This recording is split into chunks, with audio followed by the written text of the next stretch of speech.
Turns out I was doing Viking knit all wrong. Hello live wires, Heather Boyd Wire here, and today I'm going to do attempt 2 at making a Viking knit bracelet. I'm using the Beadalon wooden mandrels and their acrylic draw plate. I'm even using colored artistic wire, and the color stayed beautiful and didn't scratch off. So without further ado, let's get wired. Today's featured live wire is Wendy P.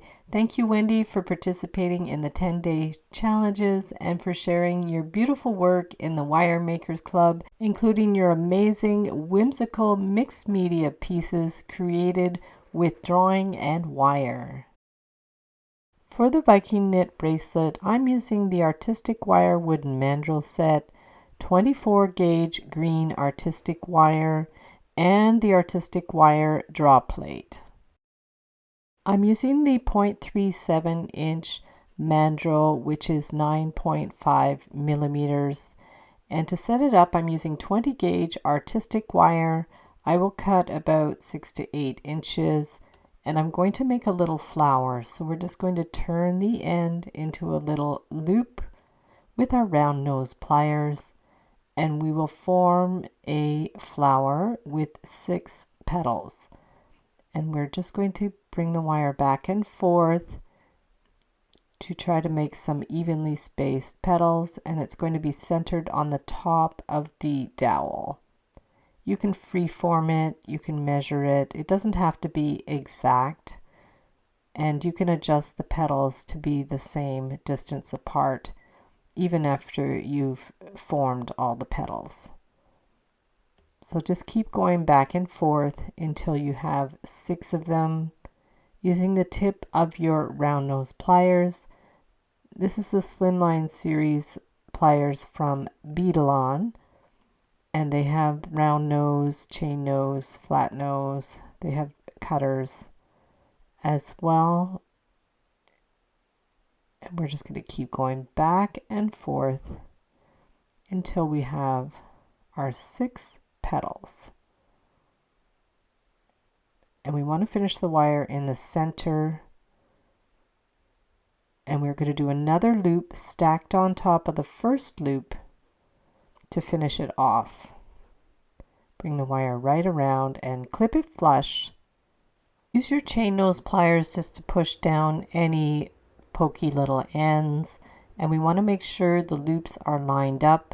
Stick a pin through both loops and attach it to the top of the dowel. Just wiggle that pin in there to hold it in place. Now I'll get about 3 feet of the 24 gauge green artistic wire and thread it through one of the loops on the flower and just wind it around the pin to hold it in place. When the wire is long, I found it helpful just to grab it with my elbow to hold it back a little bit, and we are going to stick the end of the wire into the first petal, bring it up in the petal, thread it through, and very carefully draw it up through that petal, and we want to bring it right up so there's just a little bit of a loop with the 24 gauge wire. We're going to bring it up but not too tight, loop it down and around, and curve it up and through the other petal. This is our first row, and it's how we start the weave. So we're just going to keep going around until we've gone through all of those petals to get it started.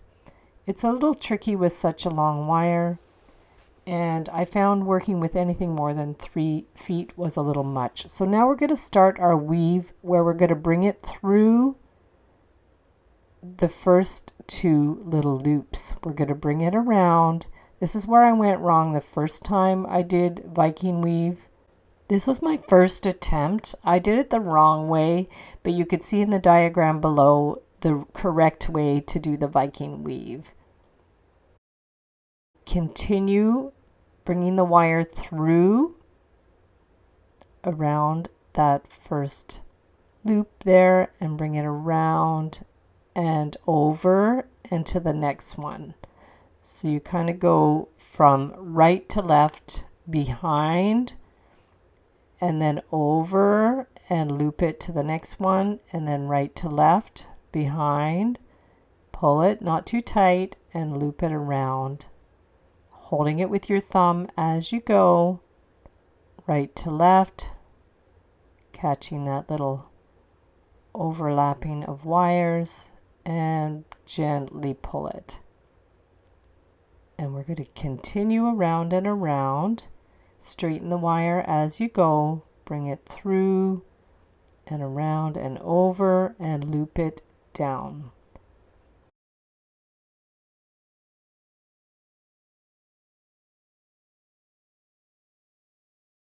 So here's a close-up look of how it looks, and we're going to continue going. And then once you run out of wire, you can actually add a wire. There's several different ways you can do this. This way I found worked quite well, where you just thread the wire end up, and you want to bring it right up through behind and up the top. And then you bring the shorter end of your previous wire up as well. So we want them sticking up and at least about 4 inches, because that Viking knit is going to stretch. And then we're going to continue with the length of wire, which again was about 3 feet long. And to make the full bracelet, I used 3 pieces of 3-foot long wire. And this one I attached in a different way. I actually brought the ends downwards because I didn't want too many wires going up. So this one I put the ends pointing down, because I found when I actually clipped the ends in the middle, it made for some little loose ends, which I didn't like. So if you guys have suggestions on how to add wires or helpful tutorials, please feel free to link them up in the description below the video. I'm very new to Viking weave and I'm enjoying the process. It's really fun. In my second attempt, I actually pushed the petals so they were more vertical, and it just seemed to work well to hold the green wires in place. So there's lots of options for this. Now I'm going to undo the wrap, take out the pin, and remove the piece. And then you want to remove that flower. So just use scrap wire when you make the little flower base, because we're just going to cut it apart. Again, there are many different ways you can set this up, but this is another way that I tried that works really well. So now we're going to take one end of the wire and feed it through all of those loops so they don't fray. We want to put them through one by one to make sure we catch all the loops so they won't come undone. So just take the end of your initial wire and feed it through those loops. We're going to leave the other wires straight up there, and we'll deal with those after. But for now, we just want to bring the end of the wire through to catch all the loops, to attach them together, because we want them to come together in a point. So take your time and use your chain nose pliers to catch all of those loops. And then you could just pull it tight and they'll go into a point. Squeeze the end a little bit, and now we're going to feed it through the draw plate. So whichever one is the one that's just barely snug in there, you just put it through, hold the base wire and pull. And we're going to keep drawing it through smaller holes until it's the size you want. So taking the initial wire with the chain nose pliers and pull, and keep going down until it's the length you want and the width you want. Pull. This was my sample piece. The piece I used for the bracelet was a little bit longer. So keep going through and pull it. And we're going to keep going. And I was really surprised the green didn't rub off of the wires, so I was really happy for that. I was a little skeptical It's a little burnished in places, but very, very little, and it just stayed in really good shape. Now, if it doesn't go through, pinch it a little bit to compress it so it'll go through. Sometimes there's a bit of a lump there, so pull it through, and then that's good. So that ended up being about the size I wanted. And then to finish the ends, take those long ends that you had used to attach and wind it around the base wire and clip it. So this was a way I found that when you attach the wire, there's no little loose wires. So we bring it around and clip it, and then we're just left with one wire.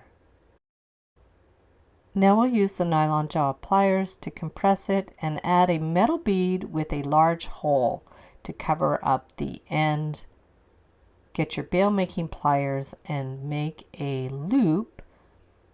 Bring it right around so it fits right in there, and make a double loop because the 24 gauge wire is a little thin.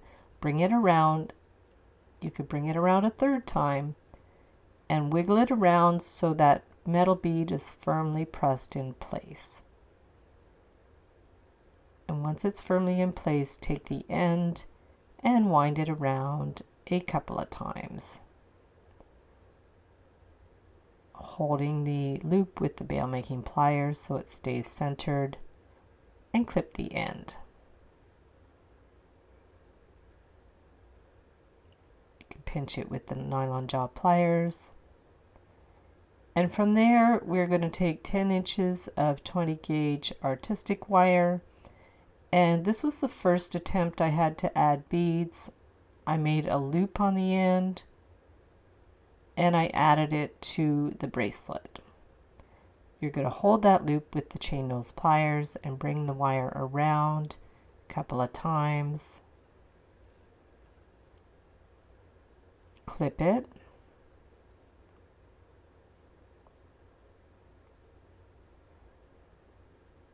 Pinch in the pokey end. Add your beads, and we'll make a hook on the other side. So we're going to bend it out. I'll make a little bit of a loop. This is a kind of safety clasp. Bring the wire around to form the hook. Get the bail making pliers to make the hook part. Bring it right around. Bend it out. And then we're going to fold the wire back with the chain nose pliers. There's many different ways you can make a hook. Just follow the line of the first wire. Hold it with the bail making pliers and bring the wire back. Right back, and we're going to wind it below that loop. So we'll hold it with the chain nose pliers and wind that wire around right below the loop. Wiggle it around so it's snug. And we'll clip the end.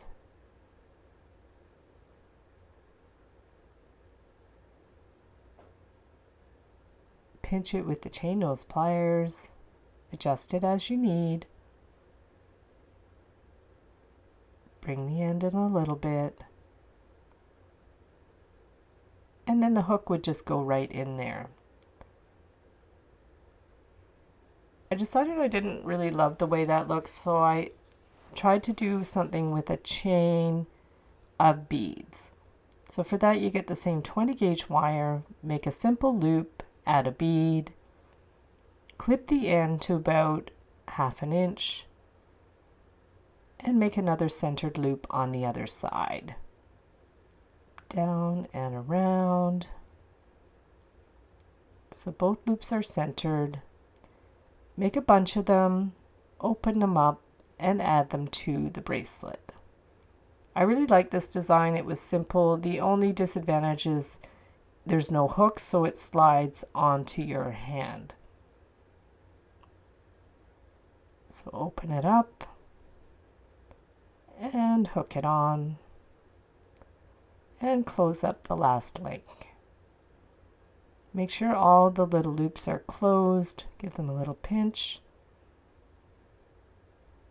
Looks super cool. It just slides right on your wrist. I really like this design. And you can adjust the band if you like. You can almost sculpt the weave to make it more round. And there's your finished bracelet. And I'll link up the tutorial for this one with the clasp in the description below the video. Thanks so much for watching the video. Be sure to give it a big thumbs up and subscribe to my channel for lots more wire art and jewelry making tutorials. Join the Wire Makers Club on Facebook to share pictures of your wire art and wire jewelry. Hop over to the Wire Lady TV channel every Wednesday at 1:30 p.m. Eastern Time, where I troubleshoot new ideas for wire art and jewelry, and I welcome your ideas and special requests. Thanks again for watching, and we'll see you the next time.